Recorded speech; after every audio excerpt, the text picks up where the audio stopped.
ոչ, ասում ենք ոչ։ Սիրելի ժողովուրդ, սիրելի հայրենակիցներ, շնորհակալություն ենք հայտնում այս շոգ եղանակին մեր հորդորին արձագանքելու համար։ Ինչպես նշեց իմ գործընկերը Մանուկ Սուքիասյանը, խնդիրը շատ պարզ է։ Ամբողջ քարոզարշավի ընթացքում Նիկոլ Փաշինյանը հենց ինքը մտցրեց այս անտագոնիզմի,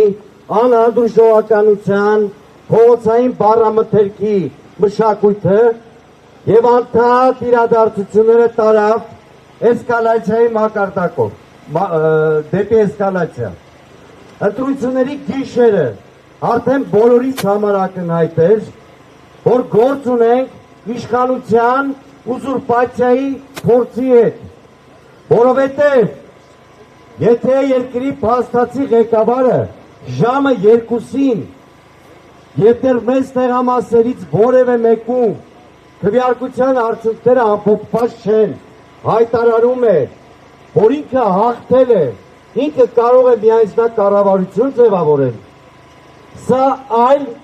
բացատրություն չունի, քան պատվեր իշխանության բոլոր մարմիններին ճիշտ թվեր նկարելու վերաբերյալ համապատասխան գործողություններ ձեռնարկելու ուղղությամբ։ Սովորաբար իրական մրցակցային պայքարում հաղթող ղեկավարները հետընտրական իրենց ասուլիսներում հաշտության կոչ են անում, փորձում են հաշտեցնել հասարակության տարբեր շերտերին, անդադ շեշտում են, որ իրենք ոչ միայն իրենց ընտրողների, այլ նաև ամբողջ ժողովրդի ղեկավարն էր։ Նիկոլ Փաշինյանը գնաց միանգամայն հակառակ տրամաբանությամբ։ Հենց առաջին հետընտրական ասուլիսում նա թիրախավորեց ընդդիմադիր առանցքային 3 առաջնորդներին սպառնալով նրանց նստեցնել։ Դա նշանակում է շատ պարզ մի բան։ Ինքը շատ լավ գիտակցում է, որ ինքը եւ իր թիմը այս ընտրություններում հաղթանակ չեն տարել։ Այո։ Հետևաբար մենք պետք է օգնենք, որպեսզի այս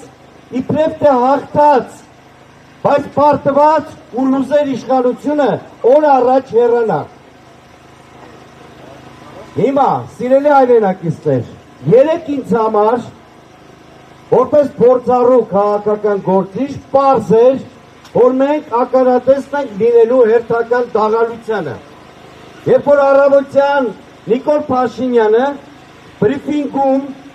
էլի ցինիկ արտահայտություններ արեց Գագիկ Ծառուկյանի հասցեին,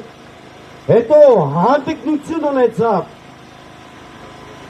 խոսել ընդդիմադիր գարշահոտության մասին, որը պիտի հայտնվի ազգային ժողովում, արդեն ինձ համար պարզ էր ինչ է լինելու։ Ուրեմն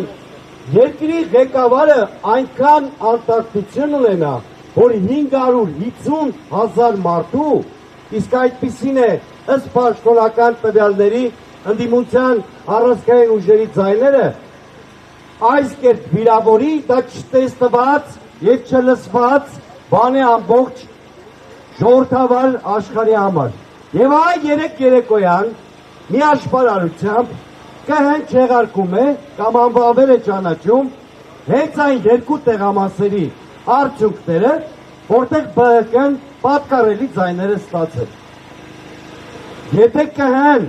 գնար բոլոր ընտրակերտիկները վերացնելու ճանապարհով, մենք միայն կողջունենք։ Եթե կհեն ընտրությունների արդյունքները անվավել ճանաչելուց հետո կրկնակի քվեարկություն նշանակել, դարձյալ մենք կողջունենք։ Բայց միտումը շատ պարզ է ԲՀԿ-ին դուրս թողնել խորհրդարանից, որովհետև միայն այդ կերպ է, որ Փաշինյանը հնարավորություն է ստանում 3/5 ունենալ խորհրդարանում եւ ընդունել սահմանադրական օրենքներ։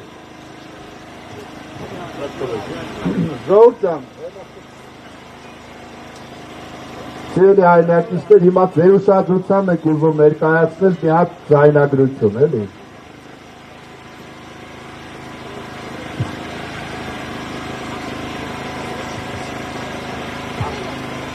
Ես դա կարող եմ երաշխավորել, մեր տարածականությունը դա կարող է երաշխավորել։ Այս հանրակրվեում հաղթելու է անկախ հաղթելու է Հայաստանի Հանրապետության հպանտ եւ արժանապատվության այս տարածականությունը կտրի սեփական ձեռքերը, բայց մի տվյալներություն դարձի Ուրեմն այդ Նիկոլ Փաշինյանը ասում է կտրի իր ձեռքը, բայց մի ընտրակեղծիք թույլ չի տա։ Ուրեմն այդ ամենը հենց ինչ որ կատարվեց իր ուղղությամբ, դա պետական ընտրակեղծիքի պատվեր էր, այսպիսով Նիկոլ Փաշինյանը հայտարարեց, որ եկել է իր ձեռքը կտրելու ժամանակը։